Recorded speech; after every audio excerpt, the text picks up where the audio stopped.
मी रुपाली चंद्रकांत माने. ही गोष्ट माझी आणि एका ब्रँडची. सकाळी उठल्यापासून स्वतःच आवरायचं, कचरा काढायचा, देवपूजा करायची. सकाळच्या जेवणाची सगळी जातो त्यामुळे रात्रीच तयारी केलेली असते. त्यामुळं स्वयंपाक बनवायचा, कपडे धुवायची, भांडी घासायची, मुलांना तयार करायचं. घरात 9 माणसं आहेत. सासूबाई, माझे पती, मी आणि माझी 2 मुलं, दिरांची पत्नी आणि त्यांची 2 मुलं. अशी म्हणून आमची जॉईंट फॅमिली आहे. जशी मुलं मोठी होतील तसा खर्च वाढेल, पैसा पुरणार नाही. मग जॉब केलाच पाहिजे आहे. आपण जर स्वतः इथं जर हातपाय हलवले तरच आपल्याला मुलं चांगल्या पद्धतीने शिकवू देतील. म्हणजे डोक्यात विचाराला आपण जॉब करावा, जवळच आहे, चांगली संधी पण आलेली आहे.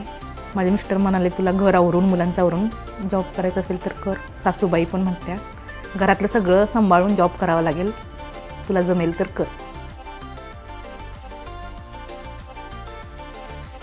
2014 पासून मी इथं काम करते. मग पहिल्यांदा मी जेली सेक्शनमध्ये काम करायचे.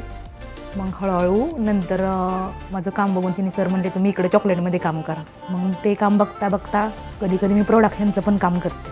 माझा पहिलाच अनुभव होता त्यामुळे मला काहीच यायचं नाही. सगळं मला सरांनी वगैरे शिकवलं. माझी मुलगी शाळेत गेलेली एकदा आणि तिथं होतं मिस्टर दिलेलं चॉकलेट होतं. तर ती म्हणते त्या काकांना म्हणते ही तर माझ्या मम्मीनेच बनवलेलं आहे.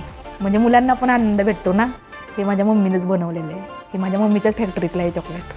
तुझ्या मैत्रिणी विचारतात वा एवढे मोठे चांगले तुझं मम्मी काम करते का. रुपाली व अशा अनेक महिलांनी मिळून उभे केले आहे मिस्ट्रीला. Mystery, share happiness.